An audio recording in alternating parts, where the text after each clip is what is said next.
What was the craziest black market at your high school? I was the kingpin of a ruthless cartel for 3 years. The market was very challenging to get started in. Some teachers and students sold sodas and snacks for some pretty high prices. To ensure that I'd be able to sell with no repercussions, I went straight to the top. I asked our school principal if I could sell snacks and sodas to raise money for a mission trip. I lied, of course, there was no mission trip. Fast forward 1 week, and I'm at Walmart Labor Day weekend. There's a sale running for 24 packs of Pepsi products for $2.99 each. Assuming I sell all of them at 50 cents, I'd be able to undercut the market and have some more money to profit. It was a flawless plan. The first week of sales goes well. Kids love their sugar. With the sales of sodas going well, it was time to turn my attention to streamlining the process of buying a soda. I couldn't carry several sodas in my backpack on a daily basis. People had to have a place to buy. And so, I hatched a plan. First, I acquired a small lunch cooler, one that had frozen pockets and could keep the sodas cold without needing to waste precious space for ice packs. I bought 20 of them. At this point, I had enough soda to last me the next months. If everything sold, I'd managed to have about $575 a profit to turn around into selling more sodas. At this point, people started hearing rumors of the man who sold the sodas, the plug, they called me. And so business was absolutely booming at this point. I was raking in about 20 a day, but it wouldn't last forever. Another teacher started selling sodas. This teacher had a leg up on me with more options but a higher price. Something had to be done. I was losing customers to the 9th grade English teacher.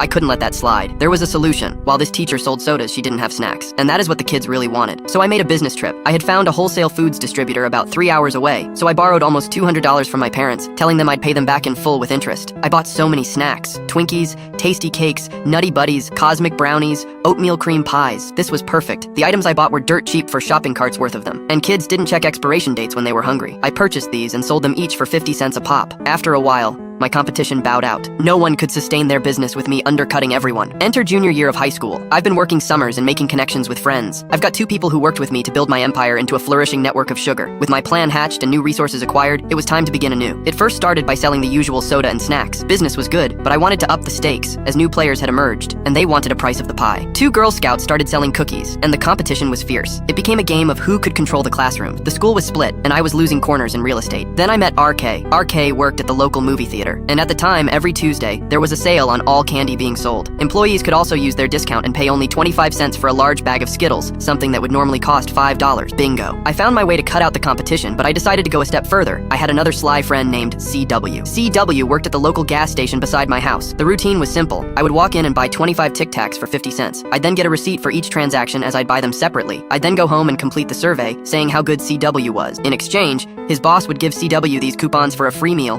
as well as raises and promotions. This worked perfectly because CW would then give me those coupons to sell. Those coupons I could sell at too, for a quick increase in profits. These incredible advancements were enough to put the 2 Girl Scouts entirely out of business. I once again had a monopoly on the sugar trade, until about halfway through my junior year, there was a problem. I was getting too big for one locker, and complaints were flooding in that people didn't want to rummage through lockers and not find what they were looking for. This came with an opportunity. I reached out to several of my closest friends and offered them a deal. They let me rent out their lockers in exchange for being able to take whatever they wanted from the store whenever they felt like it. It was a success. With my stock stashed over several different lockers, it was easy to tell people which lockers to go to. But this also came with a problem. People could easily steal my food and drinks without me knowing. So I hired several kids to rotate shifts, keeping eyes on my food and lockers by way of Skype on phones being set up in the lockers for the entire day. At this point, I was getting big, too big. One of my sellers made the mistake of offering a narc some soda in the form, "Do you want to buy some Coke?" The narc took this to be the substance rather than the soda, and thus I was in a pickle. Everyone started pointing fingers, saying I was the supplier. I was pulled into the principal's office with the other student, who accused me of selling the white powder substance. After being presented with the evidence, I explained that I sold Coca-Cola out of my locker. Maybe it was the fact that the faculty bought my drinks or that students stepped up to bat for me, but in the end, I was never told to stop selling, and thus I continued. In my final year of high school, I was immortalized by my school as the plug, and at the end of it all, the candy cartel was a successful operation for 3 long years. Hundreds of sodas were bought and sold, cash was flowing, and at the end of it all, I was staring at about $3,000 in total profits. After paying my friends and those who worked for me, I was left with about $2,000. From what I've heard, the candy cartel still runs to this day. Students pass down leadership from one person to another, and every now and then, people in my town will come up and ask me if I was the plug. I still have all my transaction books that I kept, and who still owe me money to this day.